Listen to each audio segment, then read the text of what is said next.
ओम नमो भगवते वासुदेवाय। ओम नमो भगवते वासुदेवाय।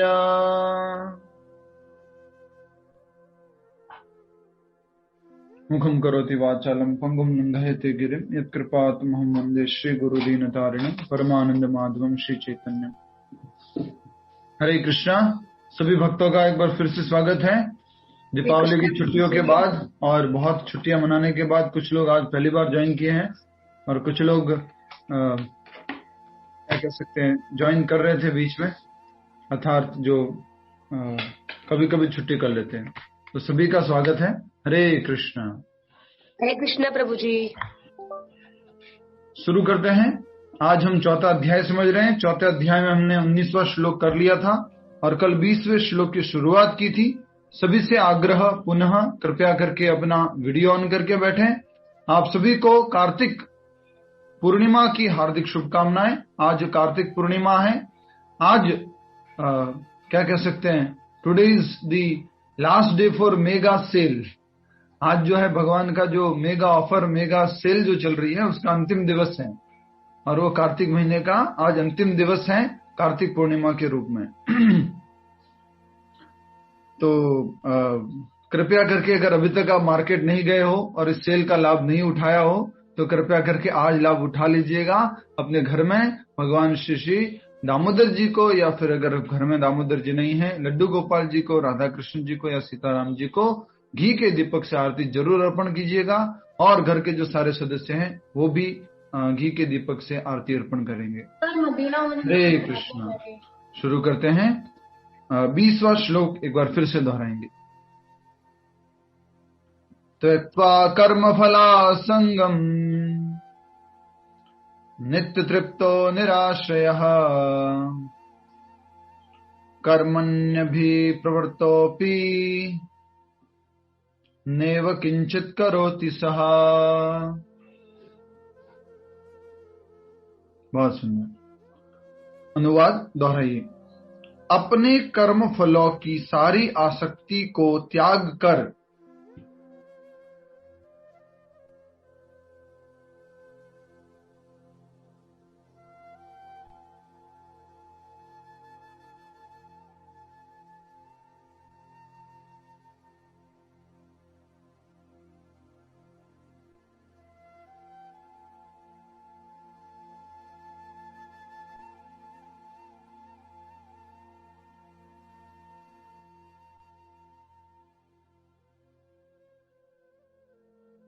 के तात्पर्य की तरफ ध्यान देंगे। इस 20वें श्लोक का इंपॉर्टेंट पॉइंट्स हमने श्लोक से समझ लिए।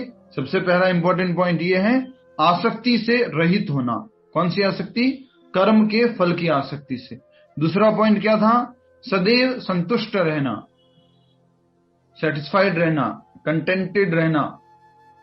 और तीसरा पॉइंट था कि स्वतंत्र रहकर, स्वतंत्र रहना मतलब किसी के ऊपर आश्रित नहीं रहता और वो सारे कार्य करता है लेकिन कभी भी वो सकाम कर्म नहीं करता। सारे कार्य करेगा, बहुत सारे कार्य करेगा, लेकिन उसको कर्म बंधन नहीं लगता क्योंकि वो अपने लिए कार्य नहीं करता है। ठीक है, आगे बढ़ते हैं तात्पर्य की तरफ। जहां कहीं भी समझ में नहीं आए, कुछ समझने में तकलीफ हो तो आप पूछ सकते हैं, बता सकते हैं, थोड़ा इशारा कर सकते हैं। बट मैं चाहूंगा कि आप इस प्रयास को, जो कि इस 3 बजे वाली भगवत गीता के माध्यम से हो रहा है, आप अच्छे से अपना समय लगाकर, अपना मन लगाकर इसको समझने का प्रयास करें। तात्पर्य: कर्मों के बंधन से इस प्रकार की मुक्ति तभी संभव है जब मनुष्य कृष्ण भावना भावित होकर हर कार्य कृष्ण के लिए करे। आपके क्विज में प्रश्न आएगा, कर्मों के बंधन से मुक्ति किस प्रकार संभव है? श्लोक संख्या 20 से बताइए। कर्मों के बंधन से मुक्ति किस प्रकार संभव है? श्लोक संख्या 20 से बताइए। तो आपका उत्तर होगा, कर्मों के बंधन से मुक्ति कृष्ण भावनामृत में होकर हर कार्य कृष्ण के लिए करके संभव है। हर एक कार्य को भगवान कृष्ण के लिए करके कृष्ण भावनामृत में स्थित होकर कर्म के बंधन से मुक्ति संभव है। आप सब लोग इस बात को स्वीकार करते हैं कि कर्म के बंधन से मुक्ति कृष्ण भावनामृत में रह करके हो सकती है। समझ में आ गया ना आपको? कर्म के बंधन से मुक्ति कैसे संभव है? पुण्य करके, पुण्य करेंगे तो कर्म के बंधन से हमारी मुक्ति हो जाएगी और हमेशा हमेशा के लिए हम इस जन्म मृत्यु के चक्कर से मुक्त होकर के भगवान के धाम चले जाएंगे। ठीक है? तो कृष्ण भावनामृत करके तो नहीं होगा प्रभु जी। कृष्ण भावनामृत होकर पुण्य करके तो बंधन में फंस जाएंगे ना प्रभु जी। पाप और पुण्य तो दोनों कर्म बंधन में वापस फंसा देते हैं। वही देख रहा था कि अभी भी वो पुरानी ट्यूबलाइट चल रही है कि अभी एलईडी वाली ट्यूबलाइट आ गई है। पुरानी ट्यूबलाइट ऐसे ऐसे ऐसे ऐसे ऐसे ऐसे करके ऐसे ऐसे करके फिर जलती थी। आजकल ट्यूबलाइट बटन दबाते ही चल जाती है। तुम्हें देखना टाइम लगेगा प्रभु जी थोड़ा सा। हरे कृष्णा। तो पुण्य से नहीं, पुण्य से मुक्ति नहीं हो सकती है।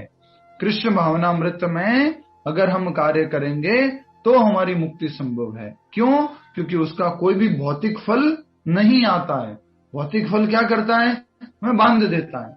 भौतिक रूप से अच्छा फल भी आएगा तो भी बांधेगा और अगर बुरा फल आएगा तो भी बांधता है। इसलिए कृष्ण भावनामृत में रहकर अगर हम भगवान कृष्ण के लिए कार्य करेंगे, ये अगले जो आज का श्लोक है, जो पिछला श्लोक था और अभी का जो श्लोक है, इसके ऊपर इस्कॉन मूवमेंट की फिलॉसफी टिकी हुई है।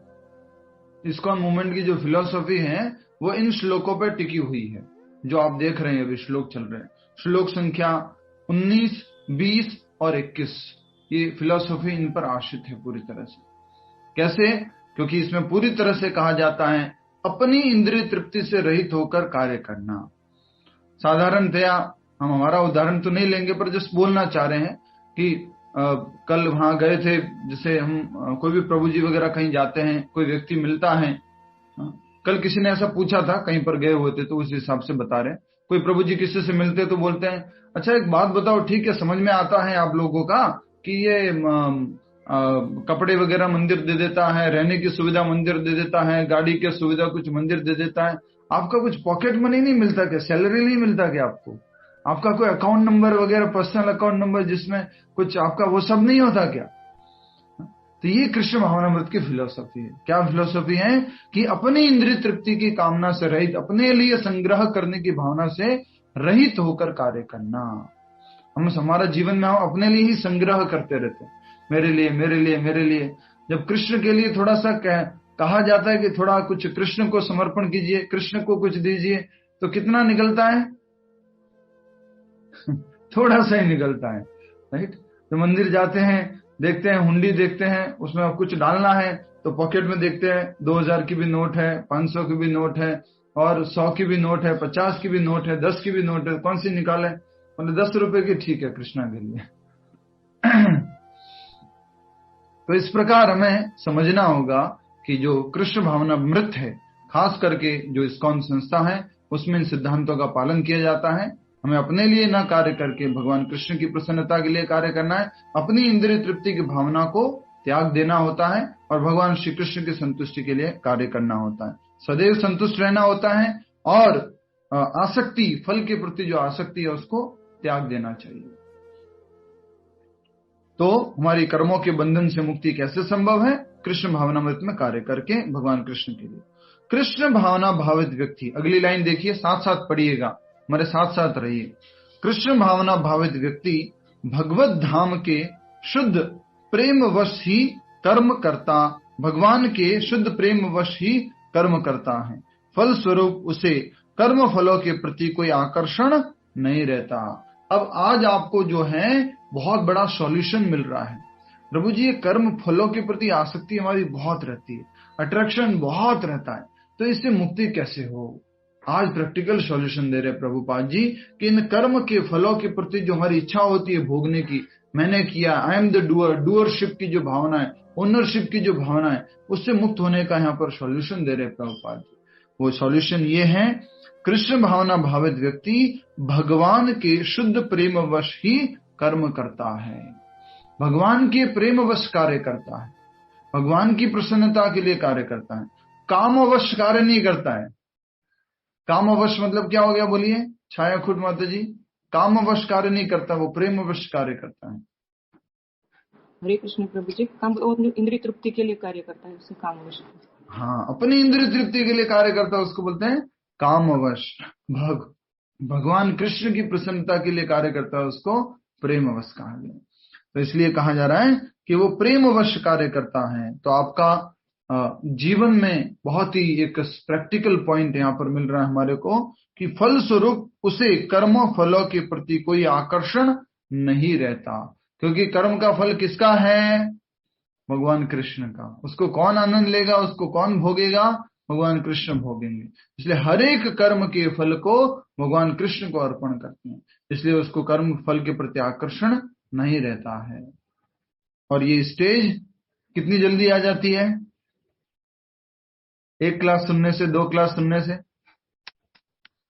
3 क्लास सुनने से बहुत टाइम लगता है प्रभु जी। ग्रेजुअली आती है। रेगुलर नित्यम भागवत सेवया, प्रतिदिन जब भागवत का, भगवत गीता का श्रवण करेंगे तो हमारे अंदर से ये अभद्र का नाश हो जाएगा। कौन सा अभद्र? कि ये मेरा है, इसका धीरे धीरे नाश होगा, सब भगवान की प्रसन्नता के लिए। और हमने 7वें अध्याय में समझा था, मालूम है ना, जो पंच महाभूत है वो भी भगवान कृष्ण कह रहे मेरे हैं। आपके अंदर मन बुद्धि अहंकार है, वो भी मेरा है, सब कुछ उनका ही है। तो हम जो स्वामित्व की भावना है उसको हमें त्यागना होगा, जो कि अगले श्लोक में आएगा। ठीक है, आगे पढ़िए। यहां तक कि उसे अपने शरीर निर्वाह के प्रति भी कोई आकर्षण नहीं रहता, क्योंकि वह पूर्णतया कृष्ण पर आश्रित रहता है। ये सब किसके लक्षण हैं? शुद्ध भक्त के, बुद्धिमान व्यक्ति के, एक विद्वान जो कृष्ण भावना भावित व्यक्ति है उसके लक्षण हैं। हमारा भी जीवन में टारगेट ऐसा होना चाहिए। तो जल्दी से लिख लीजिए, हमारे जीवन में लक्ष्य क्या होना चाहिए? हमारा जीवन का लक्ष्य संपूर्ण रूप से कृष्ण पर निर्भर रहना है, संपूर्ण रूप से कृष्ण पर निर्भर रहना है।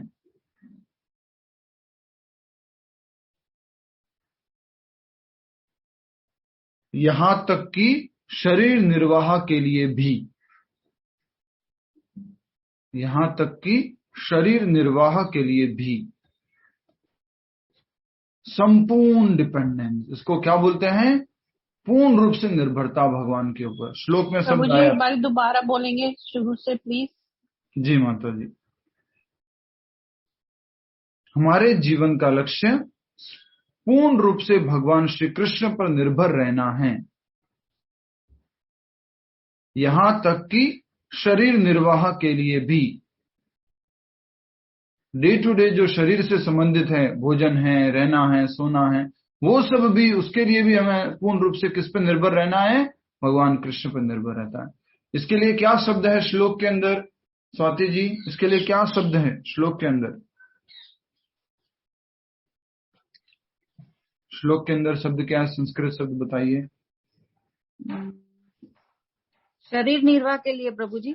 नहीं, पूर्ण रूप से भगवान कृष्ण पर निर्भर रहना, उसके लिए अभी प्रवर्त।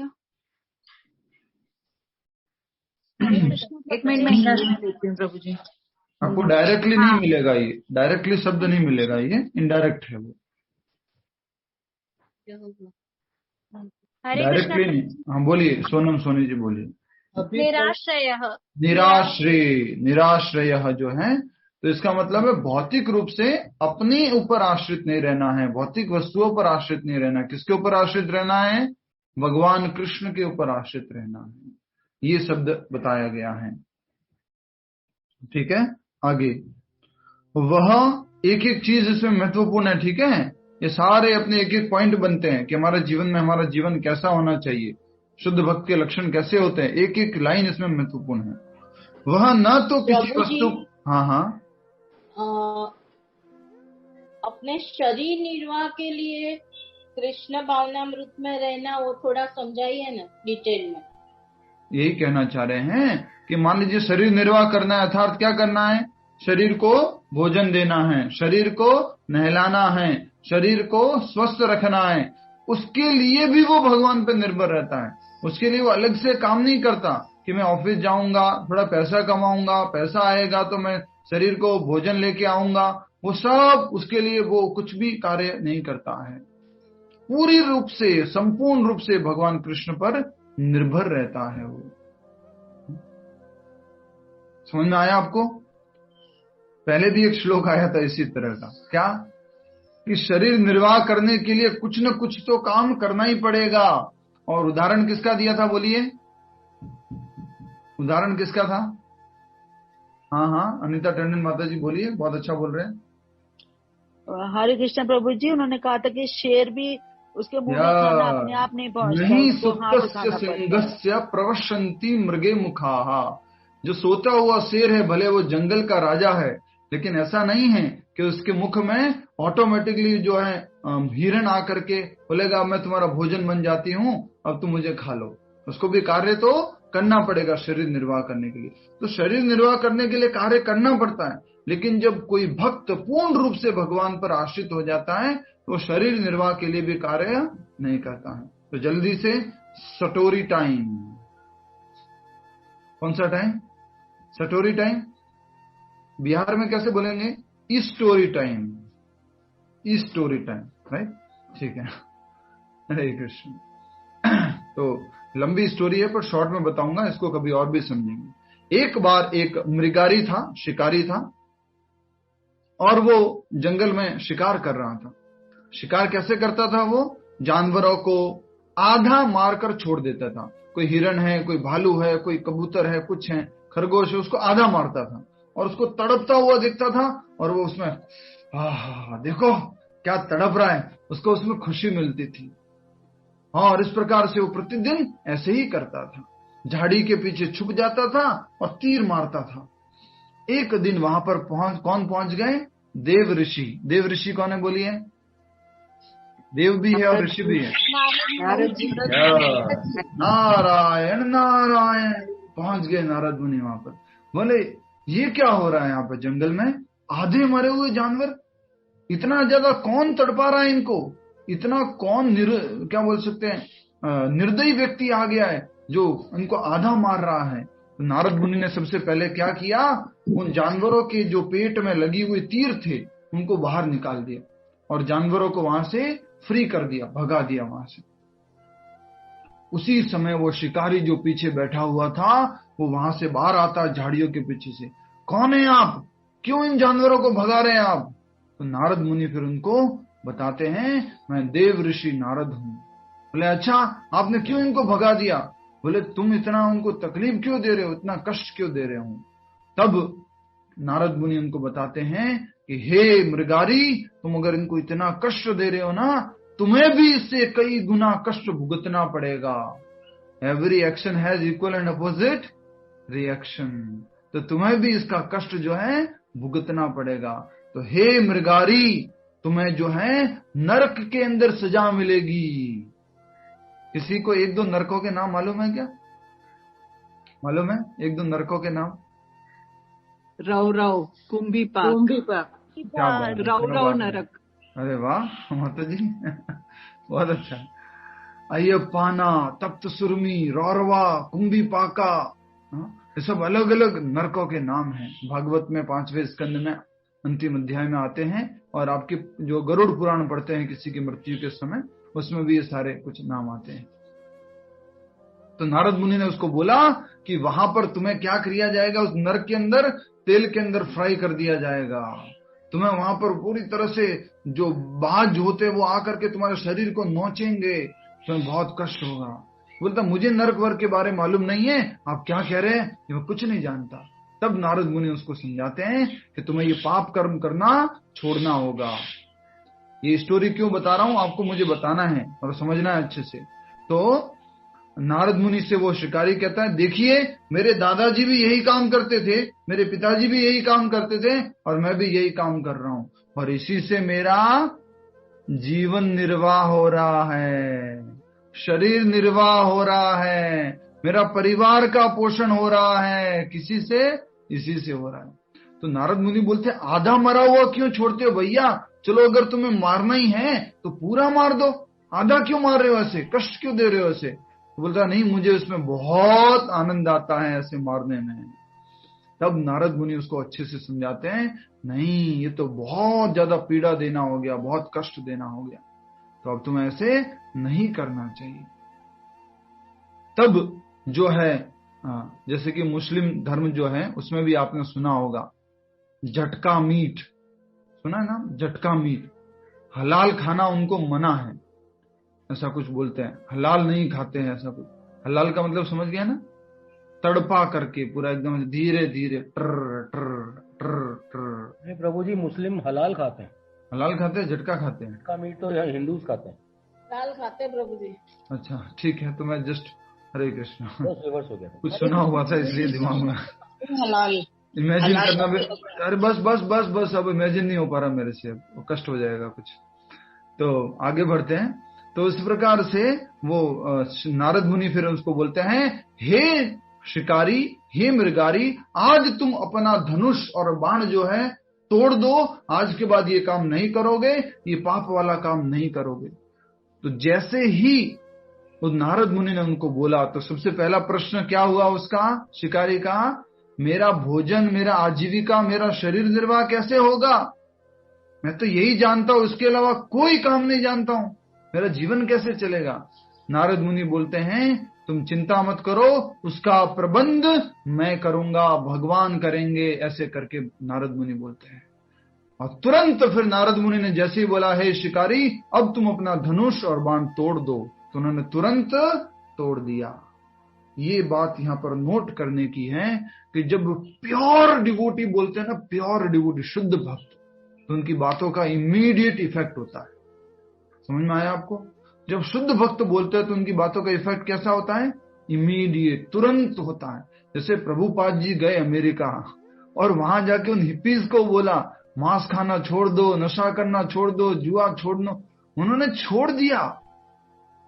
आप ट्राई कर लो एक आध अंग्रेज को समझाने की, आपको मालूम पड़ जाएगा। नहीं हो पाता, हिंदू ही नहीं समझते, अपने घर वाले नहीं समझते, परिवार वाले, तो वो कहां से समझेंगे, राइट? तो पॉसिबल ही नहीं है प्रभु जी, पॉसिबल ही नहीं है। माता जी अमेरिका में रहते हैं। तो हमने भी एक दिन ट्राई किया था, मैं बता चुका हूं आपको एग्जांपल। एक बार मुझे कोई एक्सपोर्ट बायर कंपनी बुलाती है ऑफिस के अंदर कि प्रभु जी हमारे बायर्स आए हुए अमेरिका से, बाहर से, उनको थोड़ा प्रीच कीजिए कृष्णा कॉन्शियसनेस। मैं बढ़िया खुश होकर के आज अच्छे से तैयार होकर के बढ़िया से आज तो प्रीच करने के लिए जाना है फॉरेनर्स को, वहां के लिए पहुंच गए वहां पर और बोर्ड रूम में बैठ गए, अच्छे से प्रीचिंग चालू हुआ। 1 घंटा प्रीच किया अच्छे से, पूरी फिलोसफी, पूरे लॉजिक्स, पूरा साइंटिफिक एक्सप्लेनेशन सब कुछ दे दिया। उसके बाद में मैंने क्या रियलाइज किया मालूम है, प्रभुपाद जी आप ही प्रीच कर सकते हो, हमारे से नहीं हो सकता, इन फॉरेनर्स को प्रीच करना आसान नहीं है। तो मैं आज यहाँ पर ये पॉइंट रखना चाहता हूं आपके सामने कि शुद्ध भक्त की जो वाणी होती है ना, वो तुरंत हृदय परिवर्तन कर देती है। आज हम इतने टाइम से क्लास अटेंड कर रहे हैं, पर एकदम से हमारे से चाय नहीं छूटी है या लहसुन प्याज नहीं छूटा, एकदम से नहीं हुआ है। अगर शुद्ध भक्त प्रभुपाद जी बोलते ना आपको, तो हार्ट ऐसे चेंज हो जाता है एकदम से। पर उन्हीं की वाणी को दोहरा रहे हैं थोड़े थोड़े अशुद्ध भक्त, तो इसलिए थोड़ा थोड़ा इफेक्ट हो रहा है। हरे कृष्ण। प्रभु जी बच्चे नहीं छोड़ते तो फॉरनर्स तो भूल ही जाओ।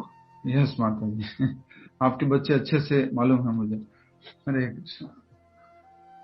ठीक है, तो नारद मुनि के कहने पर उसने धनुष और बाण तोड़ दिया। अब नारद मुनि ने उसको बोला, तुमने जो भी गलत तरीके से गलत ये व्यापार करके पैसा कमाया है उसको बांट दो और इस यमुना नदी, गंगा नदी के किनारे आके बैठ जाओ और यहाँ आके झोपड़ी बनाओ, सामने तुलसी माता जी की स्थापना करो और तुम उनके डेली परिक्रमा करो और भगवान का नाम जप करो, हरे कृष्ण कृष्ण कृष्ण हरे हरे, हरे राम राम राम हरे हरे, इस महामंत्र का जाप करो। तो उसने महामंत्र का जप करना शुरू कर दिया। उसकी पत्नी, उसके बच्चे, सब लोग बड़ा घर छोड़ करके अब कहाँ आ चुके हैं, एक झोपड़ी में आ चुके हैं। वहां पर जो है वो अपना रह रहे हैं। नारद मुनि ने क्या बोला था, खाना कहाँ से आएगा, भोजन का व्यवस्था कहाँ से होगा? बोले हम करेंगे, भगवान की कृपा से हो जाएगा। तो सुबह से लेकर शाम हो गई लेकिन भोजन नहीं आया। अब उसका विश्वास क्या होने लग गया? थोड़ा सा डगमगाने लग गया। अरे नारद मुनि ने ऐसे ही बोल दिया, मैंने तो अपना धनुष्वान भी तोड़ दिया है, अब मेरा क्या होगा? बच्चों का भोजन का क्या होगा? बच्चे पूछ रहे पापा भोजन भोजन भोजन। ऐसे करके उन्होंने नारद मुनि की बात पर विश्वास करते हुए बच्चों और पत्नी को बोला कल सुबह तक आ जाएगा, तुम चिंता मत करो। सुबह वो लोग अपना आरती पूजन करके नाम जप कर रहे थे।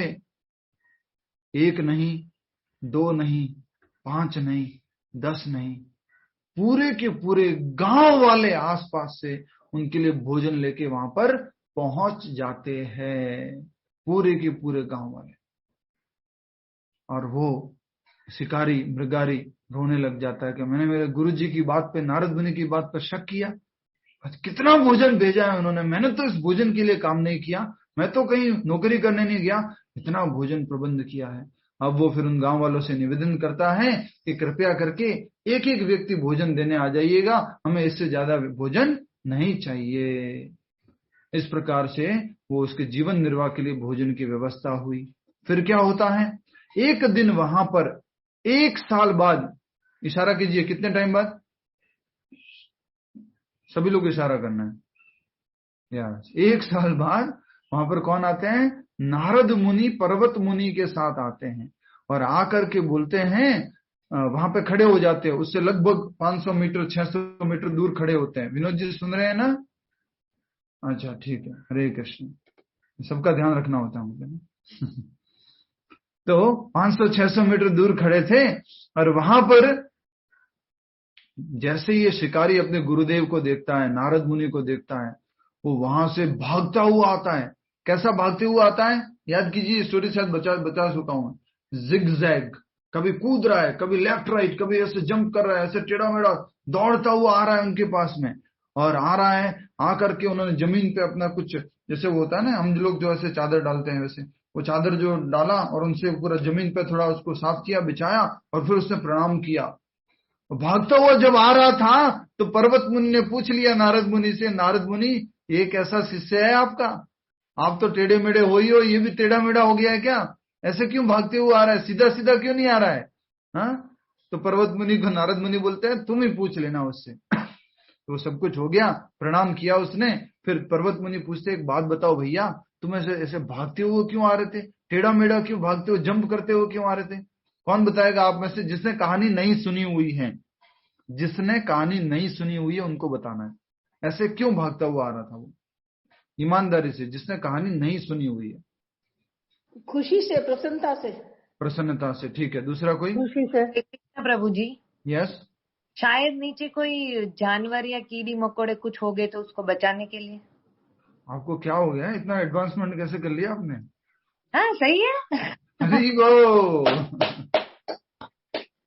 तो नीचे क्या थी? चींटियां थी। और चींटियों को बचाने के लिए कौन सा शिकारी? जो बड़े बड़े जानवरों को मारने में डरता नहीं था, पाप नहीं समझता था, उनको तड़पता हुआ देखना चाहता था, वो एक छोटी सी चींटी को भी अब नहीं मारना चाहता है। इसलिए वो ऐसे आ रहा था और जब जमीन पे प्रणाम कर रहा था तो देखा कि बहुत सारी चींटियां थी, उसको भी उसने साफ करके फिर प्रणाम किया। तो समझ में आया, जीवन निर्वाह के लिए, शरीर निर्वाह करने के लिए भी जब आप पूर्ण रूप से भगवान पर निर्भर हैं तो आपको बिल्कुल भी चिंता करने की आवश्यकता नहीं है। और कौन उदाहरण है? श्रील प्रभुपाद जी। श्रील प्रभुपाद जी अमेरिका गए तो वहां पे कुछ फैसिलिटी थी क्या? भाई बढ़िया से भोजन की व्यवस्था हो रखी है, सारी सुविधा हो रखी है, सब कुछ अच्छे से हो जाएगा। भगवान के ऊपर निर्भर रहे। ये जो है निर्भरता भगवान के ऊपर होनी चाहिए, भौतिक वस्तुओं के ऊपर नहीं होनी चाहिए। ये प्रैक्टिकल श्लोक है जो हमारे जीवन में हमारे को टारगेट बनाने चाहिए, कहीं पे लिख देने चाहिए पेपर पे, ये पॉइंट्स, ऐसा हमारा जीवन होना चाहिए। वह न तो किसी वस्तु को प्राप्त करना चाहता है, तात्पर्य आगे देखिए, वह न तो किसी वस्तु को प्राप्त करना चाहता है और न अपनी वस्तुओं की रक्षा करना चाहता है। हम लोग क्या है, इसका उल्टा है। जो है उसको तो रक्षा करना चाहते हैं, जो नहीं है उसको प्राप्त करना चाहते हैं। राइट, ये नहीं है, ये भी चाहिए, वो नहीं है, ये भी चाहिए, जो है उसको, वो मेरा बचा रहे, उसको कोई लेके नहीं जाए, ये हमारे अंदर रहती है। इसलिए जो LIC है ना, उसने वो भगवत गीता का श्लोक की एक लाइन लिखी हुई है। क्या लिखा हुआ है? योग क्षेम वहाम्यम, जो आपके पास है उसकी रक्षा करेंगे भगवान, और जो नहीं है उसको आपको देंगे भगवान। एक्चुअल में वो क्या है? जो आपके पास आध्यात्मिकता है उसकी भगवान रक्षा करेंगे, जो आध्यात्मिकता नहीं है उसको भगवान प्रदान करेंगे। लेकिन LIC वाले क्या बोलते हैं? जो आपके पास पैसा है उसकी हम रक्षा करेंगे, जो नहीं है वो हम पैसा देंगे, जीवन के साथ भी, जीवन के बाद भी। जीवन के बाद चलता है क्या? ऐसा टाइटल दे दिया, जीवन के बाद भी। वह न तो किसी वस्तु को प्राप्त करना चाहता है, न अपनी वस्तुओं की रक्षा करना चाहता है। अभी हमारी स्थिति नहीं है ऐसी। ऐसा न हो कि कल से आप जो है अपना घर का ताला वगैरह खोल के और सब कुछ सारा सामान वगैरह ऐसे आराम से ओपनली छोड़ करके, अरे न तो अपनी वस्तुओं की रक्षा करनी चाहिए, न ही किसी वस्तु की इच्छा करनी चाहिए। हरे कृष्णा कृष्ण कृष्ण हरे हरे, हरे राम राम राम हरे हरे। तो उस अवस्था पर अभी नहीं है, तो उस अवस्था पर पहुंचने में अभी समय है। तो हमें इमिटेट नहीं करना है, ठीक है, अनुसरण करना है। जो गुरु जी ने, प्रभुपाद जी ने बातें बताई है उसका पालन करना है। वह अपनी पूर्ण सामर्थ्य से अपना कर्तव्य करता है और कृष्ण पर सब कुछ छोड़ देता है। पूर्ण सामर्थ्य से कर्तव्य करेगा और फिर किसके ऊपर निर्भर हो जाएगा? भगवान कृष्ण के ऊपर। जैसा भगवान कृष्ण चाहेंगे वैसा होगा। ऐसा अनासक्त व्यक्ति, इसको क्या बोलते हैं? अनासक्ति। DDD फॉर्मूला याद आ रहा है? Do your duty with devotion and with detachment. तो ऐसा अनासक्त व्यक्ति, आसक्त नहीं है वो, शुभ अशुभ कर्म फलों से मुक्त रहता है, मानो वह कुछ भी नहीं कर रहा हो। ऐसा लग रहा है कि वो कुछ कर ही नहीं रहा है। शुभ और अशुभ कर्म फलों से मुक्त है वो, उनकी कोई आसक्ति नहीं है उसके प्रति। यह अकर्म अर्थात निष्काम कर्म का लक्षण है। अब ये कौन सा कर्म हो गया बोलिए? उसको आसक्ति नहीं है किसी के प्रति, सारे कर्म भगवान के लिए करता है, तो उसको क्या बोलते हैं? अकर्म या निष्काम कर्म। निष्काम कर्म थोड़ा नीचे लेवल का शब्द है, अकर्म उसके ऊपर लेवल का शब्द है, ठीक है। अतः कृष्ण भावनामृत से रहित कोई भी कार्यकर्ता पर बंधन स्वरूप होता है और विकर्म का यही असली रूप है, जैसा कि पहले बताया जा चुका है। लास्ट लाइन समझ में आ गई? नहीं आई ना? आ गई? हरे कृष्णा। पीछे वाले प्रभु जी, माता जी, हंसा माता जी, कविता माता जी और फ्रेंड माता जी, रीमा माता जी साथ में बैठ गए हैं, एक दूसरे से मिल गए हैं दिल्ली में आकर के। मोना खद्दर माता जी, विदुषी माता जी, सब समझ में आ रही है? लास्ट लाइन देखिए क्या है? अतः कृष्ण भावनामृत से रहित कोई भी कार्यकर्ता पर बंधन स्वरूप होता है। कोई भी कार्यकर्ता पर क्या होता है? बंधन स्वरूप। कोई भी कार्य कर्ता पर, जो कार्य कर रहा है उसके ऊपर क्या होता है? वो बंधन होता है। कौन सा कार्य? कृष्ण भावनामृत से रहित कोई भी कार्य। और विकर्म का यही असली रूप है, जैसा कि पहले बताया जा चुका है। ये बात पहले कहां बताई गई थी? कौन बताएगा? कृष्ण भावनामृत में जो कार्य है वही करना चाहिए, उसके अलावा जो भी कार्य है वो विकर्म है। बताइए कहां बताया गया? Are you going to the ladies club thing? No, I am not going. हरे कृष्ण। ठीक है, बताइए कहां पे बताया गया था? 17वां श्लोक। बताइए कहां पे लिखा हुआ है? श्लोक संख्या 17 में लाइन नंबर, तात्पर्य में 1 2 3 4 5 नंबर की लाइन है। छठे नंबर की लाइन, 1 2 3 4 5 6 नंबर। संपूर्ण भगवत गीता का यही लक्ष्य है।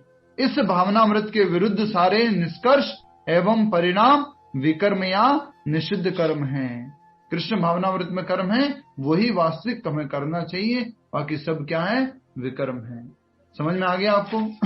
अगर भक्ति में नहीं किया कर्म, कृष्ण से जोड़कर कर्म नहीं किया, तो हमारे लिए क्या है, बंधन है, बंधन का कारण बन जाता है। हम उस बंधन से मुक्त होना है। हरे कृष्णा। एवरी एक्शन हमें बाइंड कर देती है, बंधन में डाल देती है। तो हमें ऐसे कार्य करने हैं जो हमें मुक्त करेंगे। आज बहुत दिनों बाद सारे भक्त लोग ज्वाइन किए हैं, 93 डिवोटी ज्वाइन किए अभी तक, तो आपका स्वागत है। जो लेट ज्वाइन किए उनका भी, और जो समय पर ज्वाइन किए उनका भी। आइए अब हम श्लोक संख्या 21 की तरफ आगे बढ़ते हैं। ये सारी महत्वपूर्ण बातें जो थी वो श्लोक में लिखी हुई थी, और अगला श्लोक में तो डायरेक्ट भगवान कृष्ण खुद कुछ बोलने वाले हैं। बहुत ज्यादा प्रैक्टिकल है, थोड़ा हायर नॉलेज है, ठीक है। श्लोक संख्या 21, रूपल माता जी आपको दोहराना है इसको, ठीक है। सबको दोहराना तो है, बाद में आप बोलेंगे इसको। निराश्रियत चित्तात्मा त्यक्ता सर्वा परिग्रह शारीरम केवलम कर्म कुर्वन्नाप्नोति किल्बिषम्। निराश्रियत चित्तात्मा त्यक्ता सर्वा परिग्रह शारीरम केवलम कर्वा कुर्वन्नाप्नोति किल्बिषम्। किल्बिषम्, यस, पढ़िए माता जी। हरे कृष्ण प्रभु जी। निराश्रियते चित्तात्मा त्यक्त सर्व परिग्रह शारीरम केवलम कर्म कुर्वन्नाप्नोति किल्बिषम्। हरि बोल, बहुत सुंदर। अब और लक्षण आ रहे हैं, और उन लक्षणों को आप नोट किया करेंगे इनके माध्यम से। अब अगला लक्षण है निराश्री। निराश्री क्या है, वर्ड टू वर्ड मीनिंग देख लेते हैं।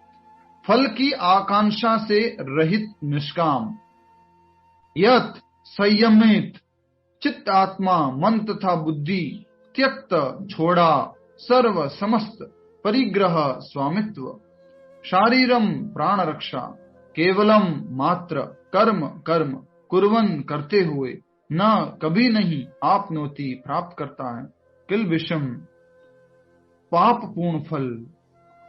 अनुवाद तथा तात्पर्य श्रील प्रभुपाद द्वारा। श्रील प्रभुपाद की जय। अनुवाद देखिए, अब बहुत ही महत्वपूर्ण अनुवाद है ये। अनुवाद दोहराइए। ऐसा ज्ञानी पुरुष पूर्ण रूप से संयमित मन तथा बुद्धि से कार्य करता है।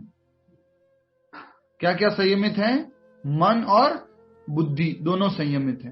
पूर्ण रूप से मन तथा बुद्धि से कार्य करता है, संयमित मन तथा बुद्धि से कार्य करता है।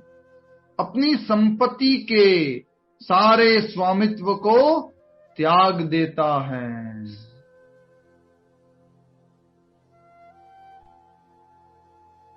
ये क्या बोल दिया?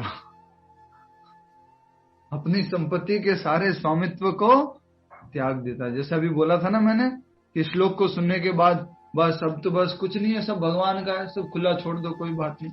तो वो वाली स्थिति यहाँ पर डायरेक्टली भगवान बोल रहे हैं। अपने स्वामित्व की जो संपत्ति है उसके ऊपर स्वामित्व को त्याग देता है। नथिंग बिलोंग्स टू मी, मेरा कुछ नहीं है।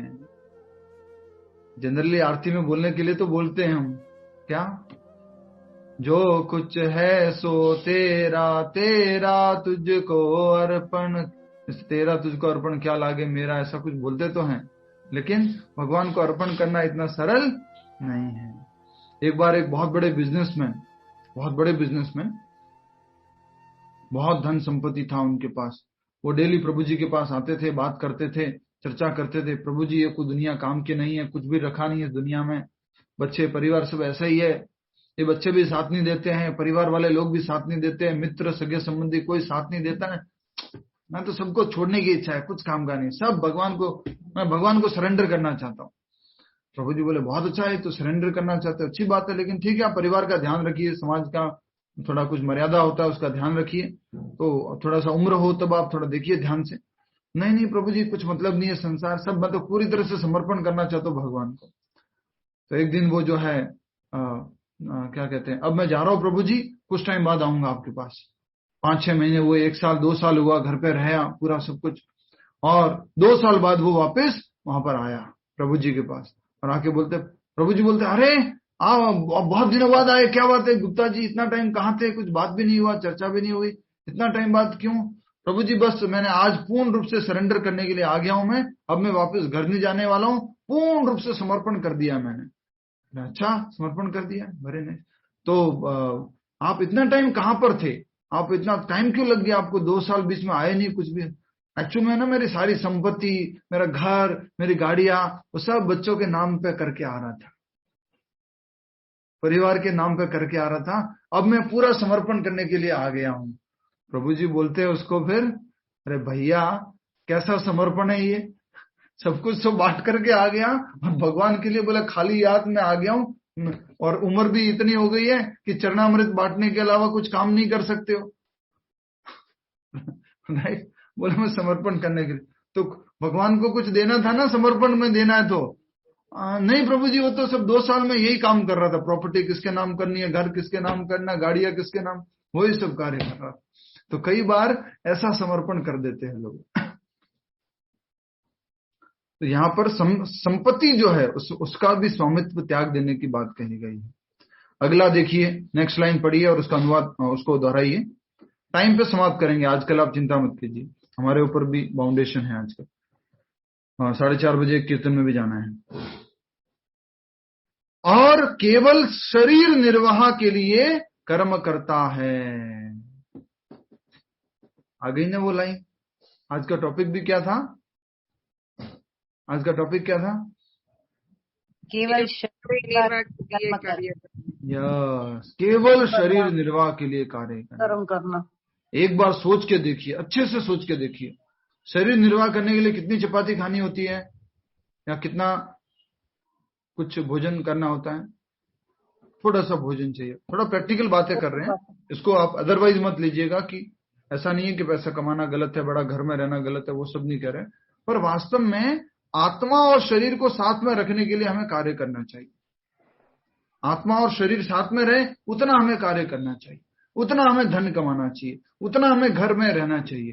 पर हम तो क्या करते हैं, आत्मा शरीर तो साथ में रहेगा, उसको तो जितना चाहिए वो तो 2 चपाती या 3 चपाती 4 चपाती ही खा सकता है, लेकिन इतना ज्यादा इकट्ठा करने में लग जाते हैं कि पूरा जीवन एंग्जाइटी भरा हुआ हो जाता है, चिंता से भरा हुआ हो जाता है, हर समय एंग्जाइटी रहता है, अपने लिए टाइम ही नहीं होता है। पति पत्नी आपस में समय नहीं बिता पाते हैं, बच्चों के साथ समय नहीं बिता पाते हैं, रात को लेट आते हैं, सुबह ऑफिस के लिए भागते हैं, जैसे तैसे करके खुश रखने के लिए बच्चों को, परिवार को कुछ 1-2 छुट्टी ले लेते हैं, उन छुट्टियों में थोड़ा घूमने चले जाते हैं, ऐसे करके ट्राई करते हैं। तो 7 दिन 10 दिन तो दुखी रहो और 1-2 दिन खुशी रहो। ऐसा जीवन अच्छा है क्या? या प्रतिदिन खुश रहना अच्छा है? एवरीडे खुश रहना अच्छा है। आज खुश रहो ना। ऐसा क्यों प्लान करते हो कि आज मेहनत करता हूं, कल मेहनत करता हूं, परसों मेहनत करता हूं और बाद में मैं खुश रहूंगा? आज खुश रहो, आज आनंद में रहो, आज अपने आप को समय दो, आज अपनी पत्नी, अपने बच्चों को, अपने परिवार को समय दो, अपने पति को समय दो। आज से वो समय देना, अपने आप को समय दो। वो जो है सही तरीका है जीवन जीने का। नहीं तो हम क्या करते रहते हैं, स्वामी बनने के लिए। किसका स्वामी बनने के लिए? धन, संपत्ति, पैसा। करोड़ों रुपए कमा लेंगे तो क्या 2 चपाती से ज्यादा खाएंगे क्या? या 4 चपाती से ज्यादा खाएंगे क्या? या सोने की चपातियां खाना शुरू कर देंगे? ऐसा हो सकता है? नहीं हो सकता है। इसलिए शरीर निर्वाह करने के लिए ही कर्म करना चाहिए। पर ये किसके लिए है? ये प्योर डिवोटी के लिए है। हम भी किसी दिन इस अवस्था में पहुंच सकते हैं। आपका जो इतना बड़ा घर है, इतनी बड़ी गाड़ियां है, ये इतना बड़ा परिवार है, ये सब में आपको फिर क्या हो जाएगी? अनासक्ति। बोलिए क्या हो जाएगी? अनासक्ति। हाँ, उस घर में रहते हुए भी आप उनसे लगाव नहीं करेंगे, आसक्ति नहीं रखेंगे, तो जो है आप घर में रहते हुए भी क्या बन जाएंगे? एक अच्छे शुद्ध भक्त बन जाएंगे। एक अच्छे डिवोटी बन जाएंगे। ये जो है प्रैक्टिकल एप्लीकेशन है इसका। नेक्स्ट लास्ट लाइन अनुवाद की दोहराइए। इस तरह कार्य करता हुआ वह पाप रूपी फलों से प्रभावित नहीं होता। कभी भी वो पाप रूपी जो फल है, पाप कार्य है, वो कभी भी नहीं करता है, उनमें प्रवृत्त नहीं होता है और उनसे प्रभावित नहीं होता है। प्रभावित क्यों नहीं होता है? क्योंकि उसको मालूम है ये मैंने ही कुछ ऐसे कर्म किए थे, उसका फल है, उससे वो प्रभावित नहीं होता है, डिस्टर्ब नहीं होता। तो ये बहुत हायर लेवल की एजुकेशन है, बहुत टॉप एजुकेशन है, हाईएस्ट शिक्षा है जो इन कुछ श्लोकों में बताई जा रही है। मात्र शरीर निर्वाह के लिए कार्य करना, शरीर निर्वाह के लिए कार्य करना। पर हम तो कितना कार्य करते रहते हैं, एक पीढ़ी नहीं, 2 पीढ़ी नहीं, 3 पीढ़ी नहीं, 4 पीढ़ी नहीं, पहले बोलते थे 7 पीढ़ियों के लिए इकट्ठा करने के लिए। अकाउंट्स में सारा आईसीआईसी बैंक, एचडीएफसी बैंक और गुजरात बैंक और राजस्थान बैंक और मारवाड़ बैंक और केनरा बैंक और सारे बैंक में अकाउंट होने चाहिए। तो ये जो अगर हम बातों को आगे देखेंगे, धीरे धीरे प्रभुपाद जी तात्पर्य में समझाएंगे। बट हमारे लिए प्रैक्टिकल इंस्ट्रक्शन क्या है? आज आपको कर्म करना है, कर्तव्य करना है, पैसा भी कमाना है, धन संपत्ति भी इकट्ठा करना है। अभी जो इंस्ट्रक्शन है उसको सबको कृष्ण भावनामृत में जोड़ना है, सबको कृष्ण भावनामृत से जोड़ना है। अभी जो हमारे लिए प्रैक्टिकल इंस्ट्रक्शन है, अभी ये नहीं है कि हो शरीर निर्वाह के लिए इतना बड़ा, क्या नाम है स्वाति जी आपके अपार्टमेंट का? भूल गया मैं। अनइवोक, इवोक नो? हाँ इवोक, इवोक है ना, अनइवोक नहीं है, मुझे याद है इवोक है। तो में वही जाता है। आज श्लोक जो है पढ़ लिया है, उसके बाद स्वाति जी अपार्टमेंट से बाहर आते हैं। शरीर निर्वाह के लिए इतना बड़ा अपार्टमेंट में पेंट हाउस की क्या जरूरत है? छोटा सा रूम लेके रेंट में लेकर रहेंगे आप तो अभी के लिए इंस्ट्रक्शन नहीं है। अभी आपको प्रैक्टिकली अभी जो अपना घर है, परिवार है, जो सब है, उनके साथ में रहते हुए कृष्ण भावनामृत का अभ्यास करना। सबसे पहले क्या करना है मालूम है? ये सब चीजें तो बाद में है, क्या छोड़ना है, क्या त्यागना है, ये सब बाद में है। सबसे पहले क्या करना है वो इम्पोर्टेंट है। 16 माला का जप करना इम्पोर्टेंट है, प्रसाद पाना वो इम्पोर्टेंट है, भगवान के घर में जो विग्रह है आपके, उनकी सेवा करना वो इम्पोर्टेंट है। अभी जो पॉजिटिव चीज है उनके ऊपर आप ध्यान दीजिए, ठीक है? तो हम इस श्लोक को आगे कल समझेंगे, और बहुत ही महत्वपूर्ण जिसके ऊपर ये सारे कृष्ण भावनामृत की फिलॉसफी टिकी हुई है, ये श्लोक है।